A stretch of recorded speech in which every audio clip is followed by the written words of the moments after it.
Sholat, tapi pikiran melayang. Begini jawaban Rasulullah yang menggetarkan hati. Pada suatu majelis Rasulullah, suasana terasa begitu tenang. Para sahabat duduk melingkar menyimak setiap perkataan beliau dengan penuh perhatian.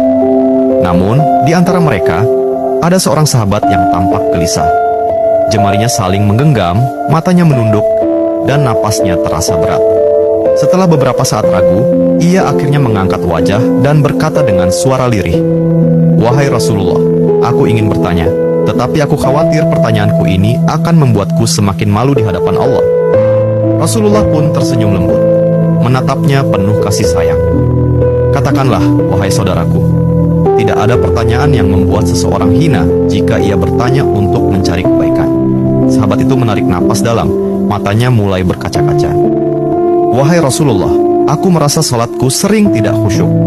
Kadang aku mengingat urusan dunia, kadang pikiranku melayang entah kemana. Aku takut salatku tidak diterima oleh Allah.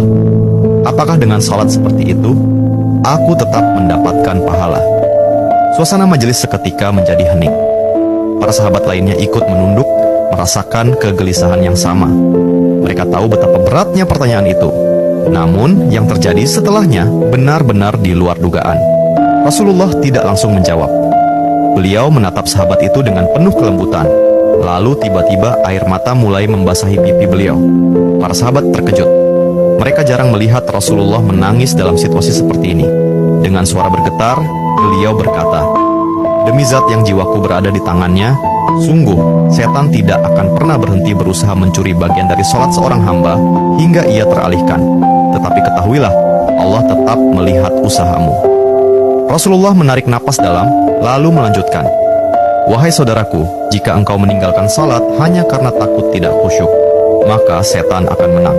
Tetapi jika engkau tetap berusaha salat meski pikiranmu teralihkan, ketahuilah bahwa setiap kali engkau berusaha kembali kepada Allah dalam salatmu, saat itulah Allah menyambutmu."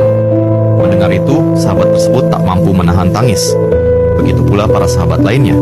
Kemudian Rasulullah melanjutkan dengan penuh kelembutan, "Bayangkan seorang ibu yang melihat anaknya berjalan ke arahnya, tetapi anak itu sering jatuh dan tersandung. Apakah sang ibu akan marah? Tidak. Ia justru akan berlari menghampirinya, mengangkatnya, dan mendekapnya erat. Itulah Allah. Ia lebih penyayang daripada seorang ibu kepada anaknya. Selama engkau terus kembali, Allah akan selalu menerimamu."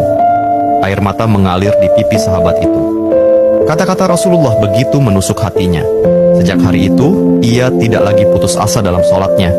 Ia tetap berusaha khusyuk, dan setiap kali pikirannya melayang, ia mengingat nasihat Rasulullah. "Setiap kali engkau berusaha kembali, saat itulah Allah menyambutmu." Jangan pernah berhenti. Berusaha. Jika kisah ini membuka wawasan kita, yuk berbagi. Biar banyak yang tercerahkan.